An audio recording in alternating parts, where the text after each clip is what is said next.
नमस्कार दोस्तों। हम पढ़ रहे हैं दिव्य प्रकाश दुबे द्वारा लिखी हुई पुस्तक अक्टूबर जंक्शन। कल हमने इसका 8वां अध्याय पढ़ लिया था, तो आज इसका 9वां अध्याय पढ़ते हैं। एक साल बाद 10 अक्टूबर 2017 चित्रा किताब फरवरी में आने वाली थी, लेकिन किताब फाइनल होते होते लॉन्च टल गया। किताब अब मई महीने में आ रही थी। उसी समय मिशा त्रिपाठी की ये किताब सीता आने वाली थी। किताब आने पर उसने किताब की कॉपी सुदीप के पापा को भिजवाई और साथ में एक नोट भी भेजा। अंकल, मुझे लखनऊ किताब के टूर पर आना है। आऊंगी तो पक्का मिलूंगी। चूंकि चित्रानी राइटर थी, तो हर जगह जहां उसका पब्लिशर टूर के लिए कोशिश कर रहा था, वहां पर पहले से अमीश की किताबों को प्रेफरेंस मिल रही थी। चित्रा और उसके पब्लिशर की लाख कोशिश के बावजूद भी चित्रा की किताब लोगों के दिलों में कोई खास जगह नहीं बना पाई। वैसे भी जगह तो दबनती वह किताब सही से प्रमोट कर पाती। अब जाकर चित्रा को समझ आया कि किताब लिखना एक चीज है और किताब को मार्केट में बेहना लोगों तक पहुंचाना अलग। चित्रा जितना जोर लगा सकती थी उसने लगा लिया था। उसको पब्लिशर ने सजेस्ट भी किया कि वह किसी बड़े स्टार से किताब का लॉन्च कराए, लेकिन यह सब करना चलिए संभव नहीं। ऐसा नहीं था कि चित्रा की किताब खराब थी। अमेजन और गुडरेड पर किताब के जितने भी रिव्यू थे वो पॉजिटिव थे। बात थी कि उस किताब बहुत कम लोगों तक पहुंची। चित्रा की लाइफ का सबसे बड़ा सपना अब चूर हो चुका था। शुरू में 2-3 महीने तो पब्लिशर का फोन भी आता था, लेकिन उसके बाद पब्लिशर का फोन आना भी बंद हो गया। असल में हिंदुस्तान में जब भी कोई किताब लिखना शुरू करने की सोचता है, तो उसको यही लगता है कि जब उस किताब आएगी तो लोग लाइन लगा किताब खरीदेंगे।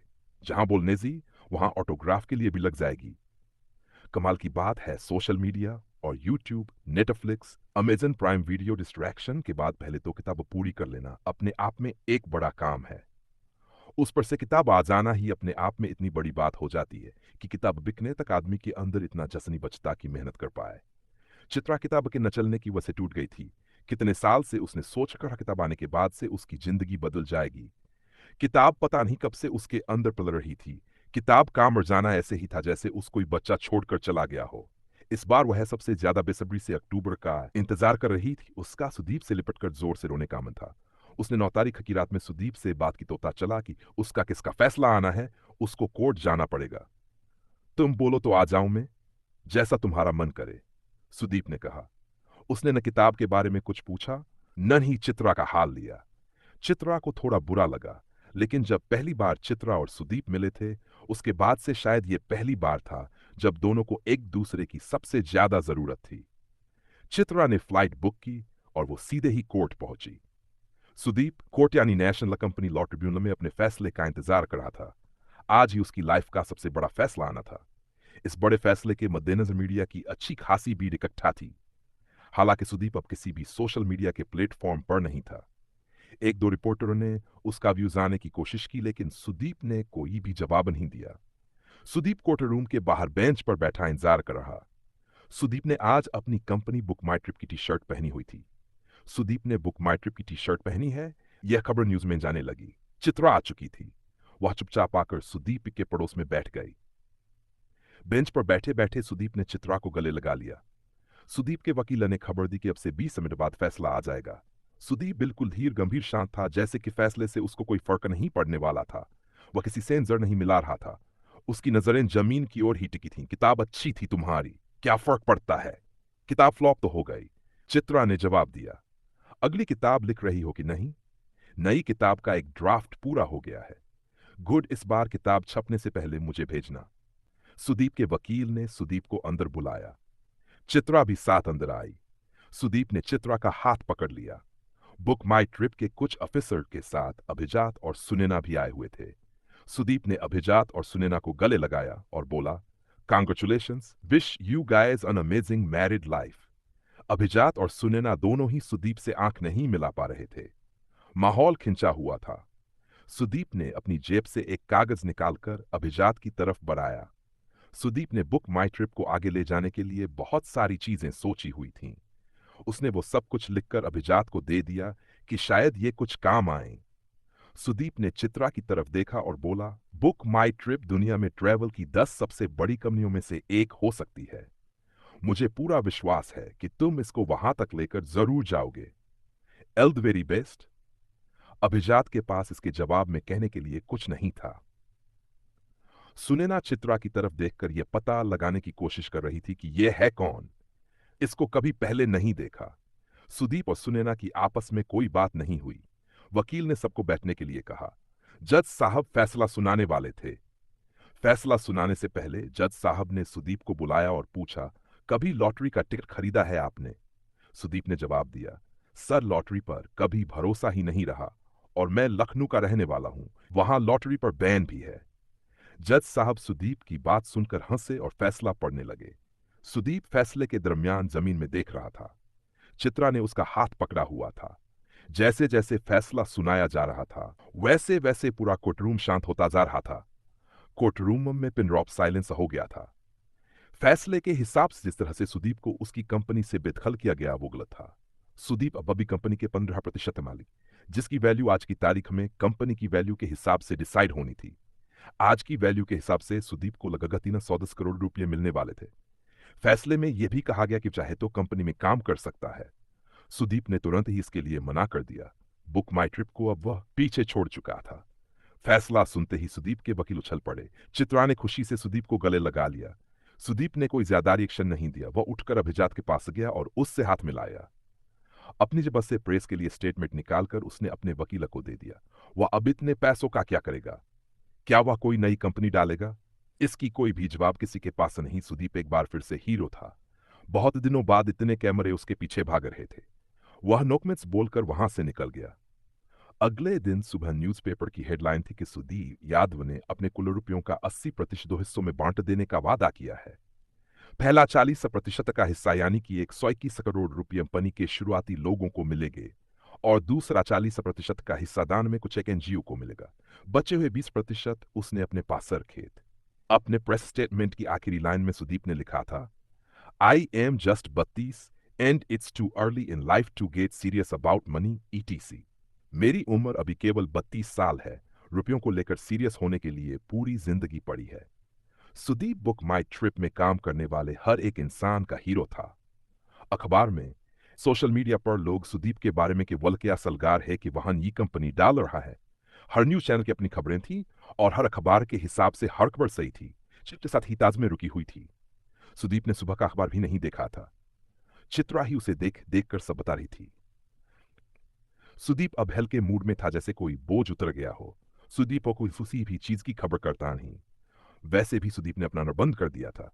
चित्रा ने ही सुदीप के पापा को कॉल करके बात की थी और फोन सुदीप की तरफ बढ़ा। पापा से बात करते हुए सुदीप अपनी कुर्सी से उठ गया था। पूरी बातचीत बस चित्रा को हाँ हूं ही सुनाई पड़ा था। पापा ने फोन से पहले चित्रा को फोन देने को कहा। चित्रा के फोन लेते ही पापा ने चित्रा से कहा, बेटा लखनऊ को अपना ही घर समझो। अच्छा लगा था तुम आई थी। जब भी मौका लगे घर आओ। चित्रा ने भी तुरंत आने का वादा कर लिया था और मजाक मजाक में बोली भी, अंकल आप चिंता मत करिए, मैं स्कूल खोलूंगी तो आपको ही प्रिंसिपल बनाऊंगी। चाय की चुस्की लेते हुए चित्रा ने पूछा, तुम केस हार जाते तो क्या? कुछ नहीं, यही तो पॉइंट है। क्या पॉइंट? यही कि केस हारने जीतने से फर्क नहीं पड़ता। लेकिन तुम केस तो इतना डेस्परेटली जीतना चाहते थे। हाँ चाहता था, केवल इसलिए क्योंकि मैंने वो कंपनी खड़ी की है। मेरा हिस्सा थी मेरी कंपनी। मुझे ज्यादा खुशी होती अगर मैं अब भी उस कंपनी में काम कर पाता, लेकिन अब फर्क नहीं पड़ता। सुदीप ने चाय की आखिरी चुस्की लेते हुए जवाब दिया, तो अब क्या? अब क्या करोगे? मुझे सही में नहीं पता। थोड़े दिन घर पर रहूंगा पापा के साथ। एक बात बताओ, चित्रा ने दूसरी कप चाय लेते हुए पूछा। हाँ पूछो। हमारा कोई सीन हो सकता है क्या? सीन मतलब शादी? शादी? मुझे नहीं लग तुम्हें कभी दोबारा शादी करनी चाहिए। क्यों? शादी करते ही सब कुछ वही रहते हुए भी बदल जाता है। इसलिए जिससे खूब प्यार हो उससे कभी शादी नहीं करनी चाहिए। बहुत ही फालतू का फंडा है तुम्हारा। चित्रा उठकर बाथरूम में नहाने चली गई। चित्रा ने अपनी किताब का नया ड्राफ्ट सुदीप को सुनाया। उसने कुछ चीजें बताई। चित्रा ने वादा किया कि वह बदल देगी। उस पूरे दिन वे बस एक दूसरे के साथ कमरे में लेटे रहे, जैसे यह दुनिया का आखिरी दिन हो। उनकी आंखें कुछ देर के लिए कमरे में छत हो गई, कुछ देर के लिए कमरे की खिड़की, और कुछ देर के लिए बांद्रा के समंदर में डूबते हुए सूरज में पिघलती हुई शाम हो गई। उनके हाथ की छोटी उंगलियों ने मिलकर रात के तारे गिने। जब सोच लेना कि क्या करने वाले हो तो बताना। चित्रा ने अगले दिन सुबह उठकर एयरपोर्ट के लिए निकलते से पहले कहा, तुम्हें सबसे पहले बताऊंगा। चलो मेरा तुम्हें एयरपोर्ट छोड़ने जाने का मन है। चलो, पूछना क्या है? वैसे एक चीज है, अब मैं चैन से मर सकता हूं। तुम पागल हो।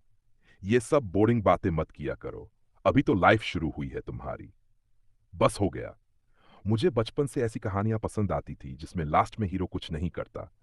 असल में हम में से ज्यादातर लोग ऐसे ही हैं जो कभी तो चाहकर कभी न चाहकर जिंदगी में कुछ उखाड़ नहीं पाते। मैं बचपन की कहानी के राजकुमार जैसा नहीं हूं। मुझे मालूम है, अगर मैं एक नॉर्मल लाइफ जीता, एक अच्छे कॉलेज में जाकर एक अच्छी नौकरी करके शादी करता, तो भी मैं इतना ही बोर होता लाइफ से जितना कि अब हूं। लाइफ को लेकर कितना निगेटिव अप्रोच है तुम्हारा। चित्रा ने सुदीप की कोहनी पर हाथ मारते हुए कहा और अपने पर्स से सेब निकालकर एक बाइट लेकर सुदीप की ओर बढ़ाया। निगेटिव नहीं है। मुझे ये सब बोरिंग बातें करनी नहीं है तुमसे। तुम नॉर्मल होना तब बात करना ये सब।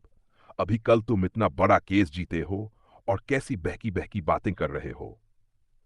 बचे हुए रास्ते के दौरान चित्रा ने अपना पूरा ध्यान सेब पर लगाया और पूरे टाइम वह सुदीप की हथेली पकड़कर सहलाती रही। चित्रा और सुदीप दोनों के हाथ की छोटी उंगलियां सुदीप और चित्रा से नाराज थीं। एयरपोर्ट पहुंचकर चित्रा ने कहा, इस बीच अगर दिल्ली आना तो मिलना। कोशिश करूंगा। तुम जल्दी से अपनी किताब पूरी करो। सुदीप ने चित्रा को छोड़ने से पहले उसको गले लगाकर उसके माथे पर चूमा। रास्ते भर चित्रा सोचती रही कि ऐसा तो नहीं कि वह सुदीप के साथ हमेशा के लिए रह सकती है। वह शायद सही से सोच नहीं रही इस बारे में। फिर दूसरा ख्याल आता कि नहीं नहीं, एक बार वह शादी से बाहर आ चुकी है, दोबारा वही गलती करने का मतलब नहीं है। सुदीप एयरपोर्ट से लौटते हुए यही सोच रहा से इतनी अच्छी केमिस्ट्री है, इसीलिए वह उससे कभी शादी करने का सोचेगा भी नहीं। वह चाहता था कि चित्रा की अभिट हो जाए। ऐसा बहुत ही कम होता है जब हम दूसरे का केवल और केवल अच्छा सोच पाए। चित्रा और सुदीप के बीच ऐसा कुछ हुआ था। सन 2017 इतना भी बुरा साल नहीं। सन 2017 के दिसंबर तक चित्रा ने अपनी किताब पूरी कर ली थी। सुदीप 10 दिन के लिए नासिक में विपश्यना ध्यान के लिए चला गया था। यह उसी कोर्ट में होता है इस तरह के केसेस का फैसला होता है। साइरस मिस्त्री और टाटा संस्कृति के समय भी बड़े फैसले एनसीएलटी ने ही दिए। ये गौतम बुद्ध द्वारा बताई गई एक बौद्ध योग साधना है। विपश्यना का अर्थ है विशेष प्रकार से देखना। तो ये था इस पुस्तक का 9वां अध्याय। कल हम इसका 10वां अध्याय पढ़ेंगे।